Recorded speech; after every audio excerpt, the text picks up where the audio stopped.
Need of database, database advantages, clear, ये सब हम फर्स्ट वीडियो के अंदर डिस्कस कर चुके थे। आज हम डिस्कस करने वाले हैं database concept, video number 2, database models, database related terms, clear, कुछ कीज, कौन कौन सी कीज हम यूज करते हैं डेटाबेस के लिए। तो देखिए डेटाबेस मॉडल क्या है, database model is a representation which show data, clear. तो डेटा इज ऑर्गेनाइज्ड, यानी किस आपका जो डेटा है वो किस टाइप से दिखेगा किस मॉडल के अंदर, क्लियर। ये सब हम पढ़ने वाले हैं आज डेटाबेस कॉन्सेप्ट के वीडियो नंबर 2 के अंदर। तो देखिए फर्स्ट आता है आपका रिलेशनल डेटाबेस मॉडल। तो रिलेशनल डेटाबेस मॉडल के अंदर देखिए जो भी डेटा है in this model, data is organised into relations also known as table, clear. तो यानी जो भी रिलेशनल डेटाबेस के अंदर जो भी डेटा दिखेगा आपको, ठीक है, जो भी डेटा शो होगा वो किसकी फॉर्म में होगा, एक टेबल की फॉर्म में, क्लियर। और टेबल के अंदर देखिए जो भी रोज होंगी, क्लियर, जो आपकी एक रो होगी उस रो को हम क्या बोलेंगे, टपल बोलेंगे, क्लियर। और जो एक कॉलम होगा उसको हम क्या बोलेंगे, एट्रीब्यूट बोलेंगे, क्लियर। एक टपल या रिकॉर्ड और एट्रीब्यूट या फील्ड, क्लियर। यानी जो भी रिलेशनल डेटाबेस की हम बात करें तो data is shown in the form of table, clear. Next आपका मॉडल आता है नेटवर्क डेटा मॉडल, क्लियर।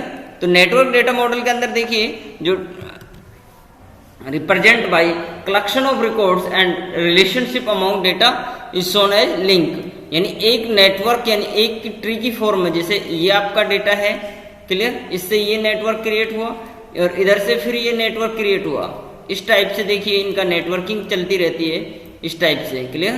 तो ये आपकी नेटवर्किंग इस टाइप से, इनकी नेटवर्किंग एक दूसरे से लिंकिंग जो है वो चलती रहे, क्लियर। नेक्स्ट आपका डेटा मॉडल आता है हियरार्किकल डेटा मॉडल, यानी records are organised as a tree, यानी ट्री की फॉर्म में हो जो आपका डेटा वो आपका क्या है, हियरार्किकल डेटा मॉडल है, क्लियर। यानी records to top level is called root, यानी जो टॉप लेवल में है वो रूट है। और ये एक देखिए नेटवर्क मॉडल से काफी मिलता जुलता है, ठीक है। बट इसके अंदर देखिए कि जो भी मॉडल हुआ है वो एक डायरेक्टली लिंक है, क्लियर। यानी रूट नोड से भी आपका रूट रिकॉर्ड से भी डायरेक्टली लिंक हो सकता है, clear. Object oriented data model के अंदर हम पढ़ते हैं तो देखिए records are represented as a object और the collection of similar type of object is called class. जैसे देखिए कि ऑब्जेक्ट ओरिएंटेड मॉडल का हम सिंपल वर्ड्स में बात करें तो एक क्लास जो हमारी फिजिकली स्टूडेंट्स की क्लास होती है उसके अंदर क्या है कि रिलेटेड क्लास के स्टूडेंट्स ही उस क्लास के अंदर सिटिंग करते हैं। जैसे क्लास 11th के स्टूडेंट्स है तो सारे के सारे क्लास 11th के ही स्टूडेंट्स होंगे, ऐसा नहीं कि उनके अंदर कोई 8th का स्टूडेंट है, कोई 12th का स्टूडेंट है, कोई 9th का, कोई 10th का, ऐसा मिक्सिंग नहीं होगी। अगर मिक्सिंग होगी तो वो क्या होगा, वो एक रिलेवेंट वर्क नहीं होगा, उनके थ्रू जो भी आउटपुट आएगा वो सही नहीं होगा, इनकंसिस्टेंट वर्क होगा, क्लियर, कंसिस्टेंसी वर्क नहीं होगा। इसीलिए डेटा मॉडल के अंदर देखिए ऑब्जेक्ट ओरिएंटेड के अंदर क्या है कि जो कलेक्शन है वो क्या है, सिमिलर टाइप ऑफ ऑब्जेक्ट्स है, क्लियर। जैसे हम अगर डेटाबेस की हम बात करें, अगर हमें क्या है किसी स्टूडेंट के स्कूल का डेटाबेस बनाना है तो स्कूल के डेटाबेस के अंदर जो सब डेटाबेसेस बनेंगे वो क्या होगा कि वो सारे के सारे क्लास वाइज डेटाबेस होंगे, जैसे आपके क्लास रजिस्टर्स हैं, क्लियर। तो ये भी आपके क्या है एक डेटा मॉडल है, क्लियर। नेक्स्ट देखिए रिलेशनल डेटा मॉडल के हम ब्रीफ में बात करें, एक्सप्लेनेटिव तरीके से बात करें तो it is a collective set of multiple data set organized by tables, records and columns. Relational data model establish a well-defined relationship between database table, clear. Tables communicate and share information which facilitate data searchability, organizations and reporting. यानी table के through आप data को क्या कर सकते हैं, search कर सकते हैं, ऑर्गेनाइज कर सकते हैं और रिपोर्टिंग यानी उनका व्यूज देख सकते हैं, clear. A relational database is used structured query language, यानी SQL इसको यूज करती किसको, रिलेशनल डेटाबेस मॉडल को, clear, which is standard user application that provide an easy programming interface for database interaction. Next हम बात करें तो देखिए ये आपका एक डेटाबेस है, ये जो मैंने आपको इधर ये सर्किल किया हुआ है ये क्या है, एक डेटाबेस है जिसके अंदर क्या है सीरियल नंबर है, एस नेम है, स्टेटस है और सिटी है। क्लियर? तो ये सारे के सारे देखिए सिमिलर टाइप के रिकॉर्ड हैं। क्लियर? सिमिलर टाइप के रिकॉर्ड है। अब आगे देखिए हम इनके कुछ कीज वगैरह पढ़ेंगे। अब जैसे देखिए इस टेबल के अंदर ये क्या है, एक कॉलम है। कॉलम को ही हम दूसरा नाम क्या रखते हैं, एट्रीब्यूट। क्लियर? कॉलम का ही हम क्या रखेंगे, एट्रीब्यूट या फील्ड। ये एक देखिए ये एक रो है पूरी, ये पूरी। क्लियर? ये एक रो है आपकी, इस रो को हम क्या नाम रखेंगे, टपल। क्लियर? टपल या रिकॉर्ड। क्लियर? और इनकी जो ये हेडिंग है, देखिए ये बच्चों हेडिंग जो बनी हुई है, इस हेडिंग को हम नाम देंगे डोमेन। क्लियर? तो ये क्या है, एक डोमेन है इनका। अब देखिए रिलेशन यानी table. Table is matrix like structured arrange in row and column. यानी टेबल का ही दूसरा नेम क्या है, एक रिलेशन है। क्लियर? अब देखिए रिलेशन की कुछ ना कुछ क्या है, टेबल की कुछ कुछ क्या होती है, प्रॉपर्टीज होती है। जैसे ऑटोमेसिटी, यानी ऑटोमेसिटी यानी कोई ना कोई एक कॉलम क्या होगा, यूनिक होगा। ठीक है? यानी इंडिविजुअल होगा। क्लियर? उसकी वैल्यू क्या नहीं होगी, रिपीटेड वैल्यू नहीं होगी। ठीक है? नो डुप्लीसिटी, यानी कोई ना कोई एक रो। क्लियर? हर रो का कोई ना कोई एक आइडेंटिकल कॉलम होगा। Clear? At least one column must be different. Clear? कोई ना कोई एक कॉलम आपका क्या होगा, आइडेंटिकल होगा।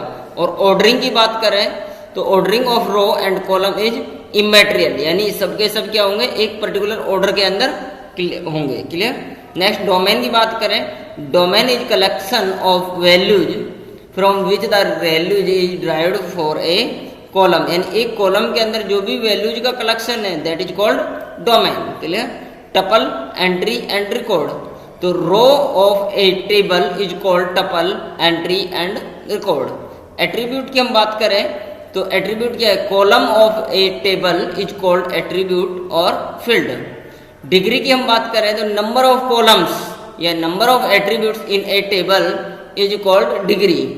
कार्डिनलिटी की बात करें तो कार्डिनलिटी क्या है, नंबर ऑफ रोज और रिकॉर्ड्स इन ए टेबल या in a relation is known as cardinality.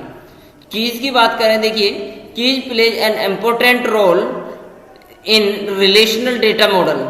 Clear? Relational database it is used for identify unique row from table and establish relationship among table on need. यानी देखिए जो keys है वो क्या है, एक uniquely identify करती हैं हर एक रो को एक कॉलम के अंदर। क्लियर? और हर देखिए जब भी आपको नीड हो किसी एक टेबल से दूसरी टेबल के बीच में रिलेट करने की, एक दूसरे को ज्वाइन करने की, तो इन कीज का बहुत बड़ा इंपॉर्टेंस है। क्लियर? अब देखिए टाइप्स की बात करें हम कीज की तो देखिए फर्स्ट आती है आपकी प्राइमरी की। तो primary key is a column और set of columns in a table that uniquely identify tuples. Clear? यानी हर एक प्राइमरी की हम बात करें तो एक ऐसा कोई कॉलम जो क्या हो यूनिक हो। ठीक है? जिसके अंदर हर एक वैल्यू अलग अलग हो, डिफरेंट हो। क्लियर? सेकेंड थिंग इसके अंदर देखिए नॉट नल की पोजीशन में हो, उसके अंदर कोई ना कोई वैल्यू होनी कंपलसरी है। ऐसा नहीं उसके अंदर वैल्यू ही आप पुट ना करें। क्लियर? नेक्स्ट देखिए कैंडिडेट की हम बात करें तो कैंडिडेट की होगी इट इज एन एट्रीब्यूट और set of attributes in set of columns और keys participating for primary key to uniquely identify each record in that table. यानी देखिए ऐसा कोई भी कॉलम और सेट ऑफ कॉलम्स या एट्रीब्यूट जो प्राइमरी की बनने के लिए एलिजिबल हो या पार्टिसिपेटिंग फॉर प्राइमरी की हो इज कॉल्ड कैंडिडेट की। वो सारे के सारे आपके क्या है, कैंडिडेट की है। क्लियर? अल्टरनेट की देखिए out of all candidate keys only one get selected as primary key, remaining keys are known as alternate key. Clear? यानी देखिए कि कैंडिडेट की इसमें से अगर हम प्राइमरी की को हटा दिया जाए यानी excluding candidate key, sorry all candidate keys excluding primary key is known as alternate key. Clear? Foreign key हम बात करें तो foreign key are the column of a table that points to the primary key to another table, they act as a cross reference between tables. Clear? यानी देखिए foreign key हम बात कर रहे हैं तो फॉरेन की क्या है, कि एक टेबल के अंदर तो वो प्राइमरी की हो, बट दूसरी टेबल के अंदर वो एज ए कैंडिडेट की है या अल्टरनेट की है। क्लियर? तो वो अल्टरनेट की या कैंडिडेट की आपकी क्या होगी? फॉरेन की होगी। क्लियर? अब देखिए नेक्स्ट हम बात कर रहे हैं। देखिए ये मैंने एक चार्ट बनाया हुआ है, तो ये देखिए ये एक कैंडिडेट की है, एक ये कॉलम आपका कैंडिडेट की है और एक ये है। क्लियर? तो ये 3 कॉलम आपके कैंडिडेट की है। अब 3 कॉलम में से एक कॉलम हमने प्राइमरी की सेलेक्ट किया एम्प्लॉय को, तो बचे हुए आपके कौन कौन से बच गए? लाइसेंस नंबर और आपके ये पासपोर्ट नंबर, ये दोनों के दोनों क्या है अब अल्टरनेट की। क्लियर? तो ये दोनों के दोनों देखिए वैल्यूज आपकी यूनिक है, तो इनको यूनिक की भी हम बोल सकते हैं, और यूनिक की और प्राइमरी की का कॉम्बिनेशन आपका क्या है? सुपर की है। क्लियर? आगे देखिए कंपोजिट की क्या है कि आपकी अगर 2 कॉलम्स आपके, ठीक है, एक ये फॉरेन की है इधर, क्लियर, और दूसरे के अंदर यही आपकी आईडी क्या है? प्राइमरी की है। क्लियर? तो ये फॉरेन की इधर आपकी फॉरेन की हो जाएगी। क्लियर? और ये इन दोनों का कॉम्बिनेशन आपका क्या है? कंपोजिट की है। क्लियर? तो देखिए बच्चों, आज हमने डिस्कस किया डेटाबेस कॉन्सेप्ट के पार्ट नंबर 2 को। क्लियर? जिसके अंदर हमने पढ़ा relational database models. Database models के अंदर हमने रिलेशनल, नेटवर्क, हिरारिकल और ऑब्जेक्ट ओरिएंटेड। क्लियर?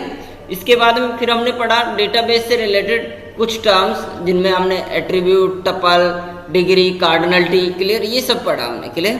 फिर हमने इनकी कीज पढ़ी, कीज का इंपॉर्टेंस पढ़ा, क्या इंपॉर्टेंस है, कौन सी की है, कैसे बनाई जाती। क्लियर? तो ये हमने पढ़ा वीडियो नंबर 2 के अंदर, डेटाबेस के अंदर। क्लियर? तो सभी बच्चों से देखिए एक रिक्वेस्ट है कि सबसे ज़्यादा से ज़्यादा आप इसको सब्सक्राइब करें और बेल आइकन को प्रेस करें, जिससे कि आपको लेटेस्ट वीडियो नोटिफाई होती रहे। क्लियर? Thank you.